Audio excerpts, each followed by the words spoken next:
So today we have a very important report that we need to get to. That is the CPI report. The CPI report came out today, and I will explain what it said. We'll explain some of the numbers and what this means moving forward. What I've addressed over the past few days is that this CPI report is going to be a pivotal report for, especially moving forward, for the Federal Reserve. What we see today, this number, this is going to dictate whether the Fed decides to raise rates by 25 basis points, 50 basis points. We could potentially see a pause, and according to some analysts, they are saying that we could actually see a rate cut. So let's address all that in today's video. First off, what did inflation come out as? Well, inflation rose by 0.4% month over month. Year over year, we are now sitting at 6% inflation. This is in line with expectations, so this is good. We do know that core rose by 0.5%, which is all items minus food and energy. And with core rising by 0.5%, again, it's a little high, okay? It is a little high because, annualized at 6%. Now, why are all these numbers so important? Well, the reason why these numbers are so important is because right now the American people are struggling. We are struggling to put food on the table. We're struggling to keep up with rents. Defaults are now increasing. We've seen, auto repossessions. They've increased over the past few months as well. But that is just part of the problem. Now, some of the categories that we have seen increases in just this past month were shelter, recreation, household, furnishings and operations, and airline fares. Airline fares, I believe, went up 6% just month over month. That's insane that more people are deciding to travel. But according to one expert, they say it's not that more people are deciding to travel, it's that more airplanes are now flying, which I can understand and I get that. But at the same time, what we have seen lately is there's been a lot of cancellations, right? Over the past 6 months, the amount of cancellations and delays that we've seen from airlines has just been insane. But we'll see what happens moving forward. Now, I do want to give you this warning. This is something that I've been warning people on for the past 6 months or maybe even longer. And the warning is regarding food. Food increased this past month by 0.4%. Annualized, that's 4.8%. That's not horrible. But the CPI report does say that 5 out of 6 food groups have increased over the month. Now, I just want to say this as well, that an increase in food prices isn't necessarily a bad thing because we still need inflation. This is what many people don't realize, is that inflation is a good thing. But what we're seeing right now is it's just excessive. 6% is just too much. Now, what we need to see is a slow rate of inflation. So if we see month over month increases of 0.1 or 0.2, that's decent. 4.8% annualized is better than what we've seen in the past, but it's not ideally what we want to see now. The ideal number would be under 3%. So like I said, 0.2% month over month would be a good number, because annualized, that's 2.4%. That would be a good number. That would fall in line with the Federal Reserve's expectations. Now, the other major cost that Americans have been dealing with over the past year has been energy. The good thing is energy fell by 0.6% last month.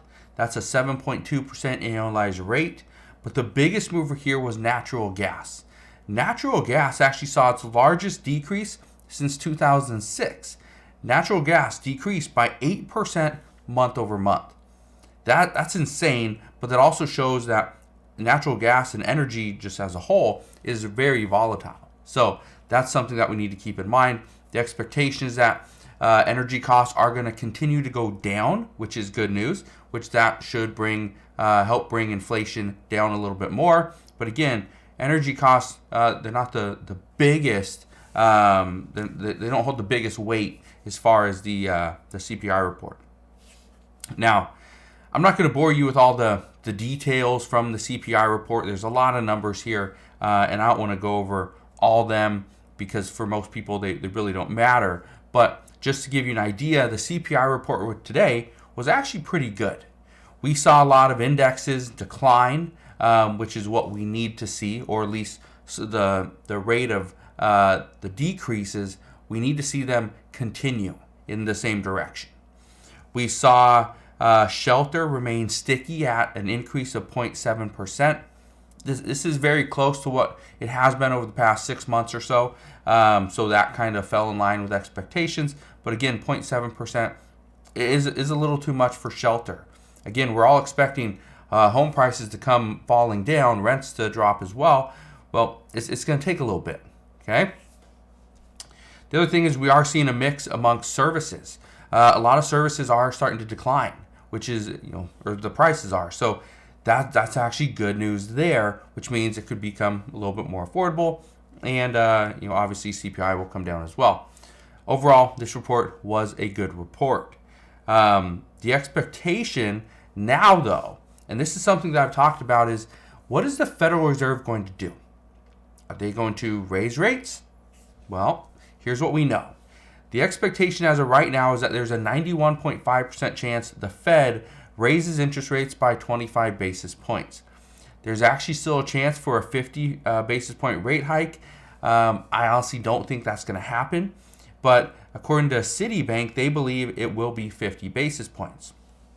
There's also another chance that we will see the Fed decide to simply stop raising rates and temporarily put a halt on this because of the banking sector and the problems that we're having there. They want it to be more stable first. This is actually what Barclays and JP Morgan believe. And remember, I talked about this yesterday. There are concerns here, okay? The concerns right now is that the Fed either continues to raise rates, which would help push inflation down, but if there's broader financial instability, then that will be a major concern. We cannot keep raising rates if there's a lot of financial instability as of right now. Okay. But the other option, and this is the other concern, is if the Fed doesn't continue to raise rates, then we will see inflation stick around 6%. And again, this is going to greatly impact the wallets of the American people. But either way, the Fed's decisions coming up are going to be a major factor in what our financial situation is going to look like moving forward. That's part of the problem. Either we have higher rates, right, and we see inflation come down, which could actually hurt the banking situation, right, many small banks, or the Federal Reserve decides, no, we're just going to stop, we're going to pause on raising interest rates, and if they pause on that, then guess what? Inflation could actually go back up. And if we see inflation go back up, well, the problem is it's going to hurt the American people. But at the same time, would this help as far as the banking sector? And the answer is potentially yes. So that's what we know as of right now. This CPI report, I thought was a good report. But at the same time, it also brings up the question, what is the Federal Reserve going to do now? And honestly, we don't know. But as soon as we get more information, I promise I will fill you in on all the latest news and updates. Again, thank you guys for watching. Have a wonderful rest of your day. Consider subscribing, and I'll see you guys on the next one.